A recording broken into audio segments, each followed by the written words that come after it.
Now we're going to transition over to schedule. I want to go game by game, give my general overall thoughts. As always, if you've not been subscribed to the channel for too long, I give previews and breakdowns of every game. Win or loss, I'm going to give a preview of every game. I'm going to give a breakdown of every game the week that they happen, right? So this will not serve as a score prediction for every game. This is going to be just a little bit of an idea as to, do I think this is going to be a close game? What do I think that, some major red flags or things that we might need to watch out for in this schedule, and just general overall, like, this is my overall, prediction for wins and losses for the entire season. Again, we will go through each game in particular the week that they happen, as always. So subscribe to the channel if you are interested in seeing those. First things first, we got Florida State. Simply put, Thomas Castellanos speaking, and kind of riling up the guys, I think was the stupidest thing he could have ever done. I think that Alabama already had a lot to prove, and I think that you even saw some of that with the SEC Media Days. Kalen DeBoer was asked the question, what do you think of last season? Do you think the last season was a success? And Kalen DeBoer had to basically say the answer is no, of course. The idea is that we make the college football playoff, that we potentially try to make a national title game. That's the standard at the University of Alabama. You have to make the playoff. And so they already were going to have a chip on their shoulder this upcoming season. Obviously, losing a couple of games last season, that was also going to have them that chip on their shoulder. So I already thought that Alabama was going to come out, pretty hot for this first game. Pair that with the fact that Florida State is just not good.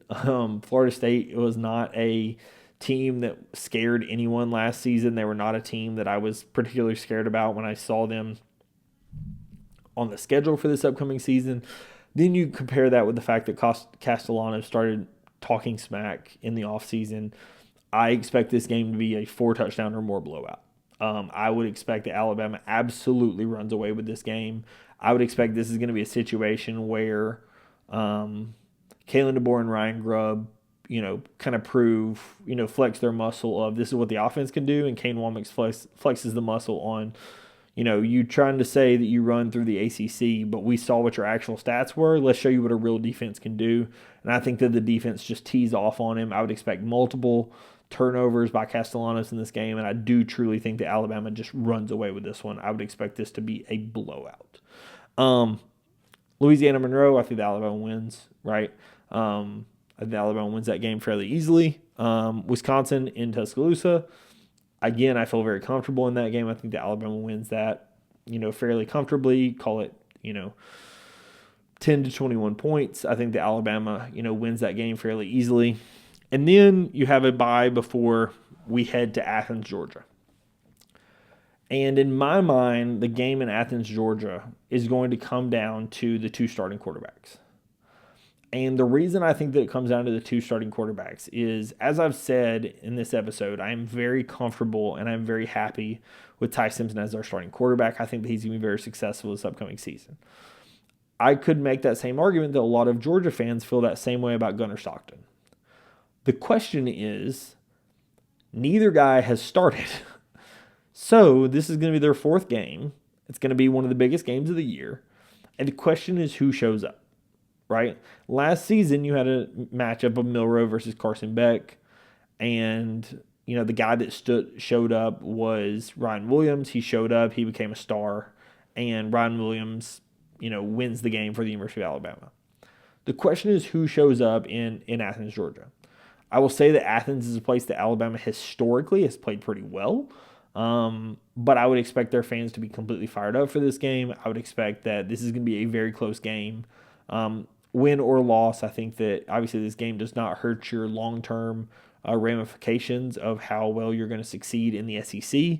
But that game is one that obviously I expect that Alabama has circled and will be a very good game.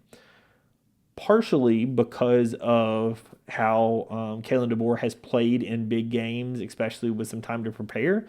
Actually, probably going to predict Alabama to win that game. I think that the situation, sits out nicely. That I think that Alabama can pull that one off. But I do think it's going to be a very good game. And win or loss, I don't think that either way would shock me. Vanderbilt.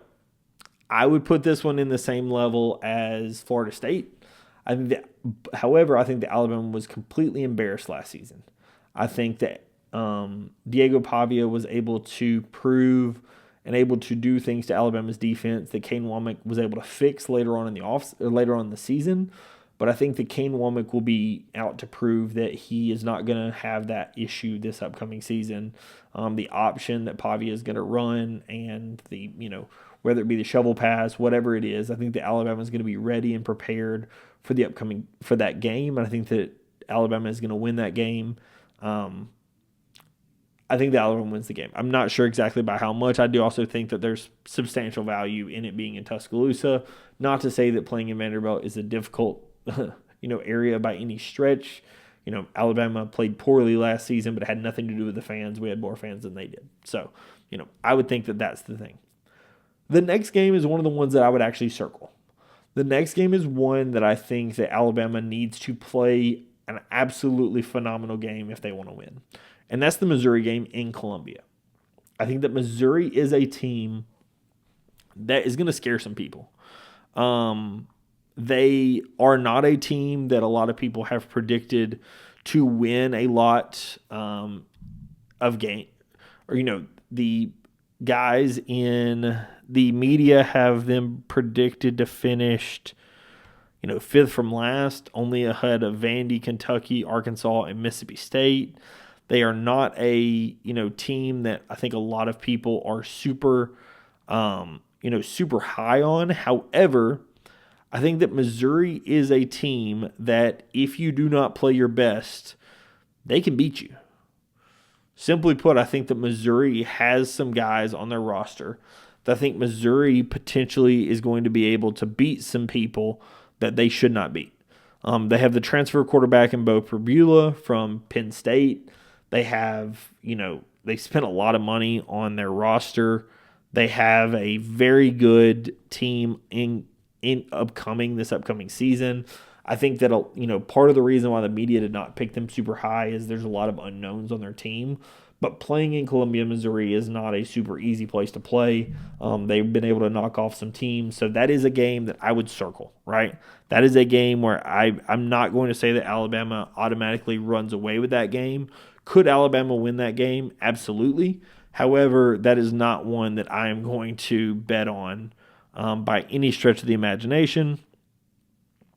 I do think that is a very tough game, or has the potential at least to be a very tough game for Alabama. So it is not one that I would gloss over. I think that it could be a very tough game.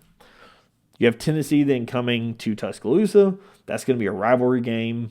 Obviously revenge from last season. I think that Alabama is going to be able to pull that off. I do not believe in Tennessee's quarterback that they have replaced Nico with after all the offseason shenanigans that happened. I think that Alabama is going to be able to beat Tennessee. Obviously, Tennessee's offense was not the reason why they won that game last season. I think it was obviously Alabama's inability to score the ball. And I do think that Ryan Grubb is going to be able to score on Tennessee. So, in my mind, that immediately goes advantage Alabama. Alabama wins that game. Then, arguably the other insanely difficult game that Alabama is going to have. Alabama has 3 very tough road games this upcoming season. If you don't include Auburn, 4 if you want to include Auburn as well. But Alabama plays South Carolina in Columbia. Lenore Sellers, obviously a known commodity. Alabama barely able to escape with the win last season, 27-25. Do I think it changes because Alabama is able, obviously Kane Womack is going to be more prepared, obviously have the defense better prepared for what Lenore Sellers can do? Yes, I think that's a pretty big value. Additionally, I think that there's substantial value in having Ryan Grubb calling the plays and having Ty Simpson being the quarterback as compared to Jalen Milroe. However, I still think that South Carolina game is going to be a big game, right? I think that is going to be a massive game and going to be one that you have to have circled.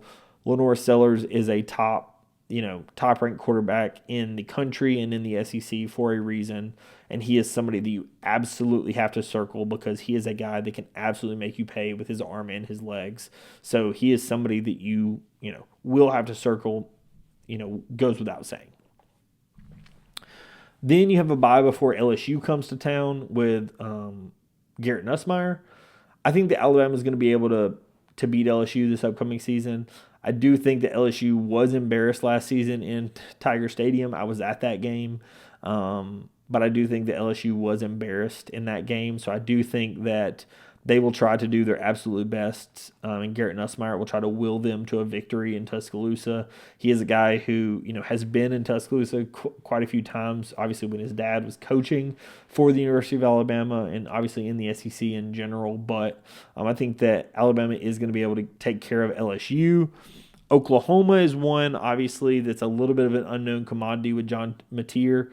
John Mateer is a good quarterback from Wazoo. He is somebody that is going to be playing up to a level of competition that he has not played, up to this point. So I am curious to see, what is he going to do with the level of competition in the SEC. I think that he could be very good. He may not be. The question there again becomes, however, is it, I think that the reason why Alabama lost that Oklahoma game, that goes without saying, was who we had at quarterback. I think that Jalen Milroe lost us that game last season, and I think that's a crazy statement to say. As often as I said, there were some games that he won us. That LSU game is a perfect example of a game that, Jalen Milroe was phenomenal, and then that Oklahoma game, it was just absolutely awful, right? Yin and yang, the good with the bad.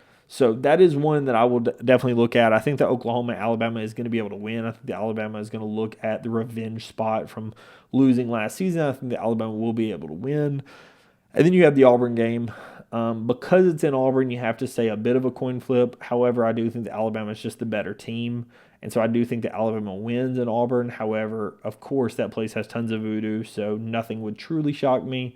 But if you were to have me guess, I would say Alabama probably goes like 11-2 with losing 2 of 3, Georgia, Missouri, and South Carolina, right? Would 12-1 shock me? No. Would 10-3 shock me? No. But my pick says 11-2.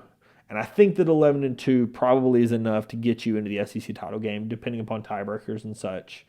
And I personally think that game potentially would be against University of Texas. I think that Texas is going to be the team. They're going to be able to get over the hump, and it's going to be, I potentially look at a Texas versus Alabama.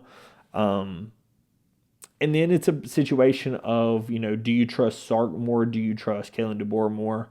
I think it's a bit of a coin flip. I think that obviously DeBoer was able to beat Sark in the college football playoff game. When they have faced each other, he has been very successful. So I do think that DeBoer is going to have a chance. I think that Alabama can absolutely win the SEC, but my SEC title game is Alabama versus Texas. For sake of the argument, I will go with Alabama. Like I said, I'm looking at like 11-2 potentially. Like I said, if I had to guess right now for losses, let's say Georgia and South Carolina. At Georgia and at South Carolina is your 2 losses. If I had to guess as of July the 29th when I'm recording this. So that's what my current thoughts are as it relates to Alabama this upcoming season. I think there's a lot of positives you can look at. Obviously, there's a lot of returners. There's a lot of positives that we can look at. There are some obviously unknown things that we need to think about. I think that a lot hinges on how successful that Ty Simpson is going to be able to be.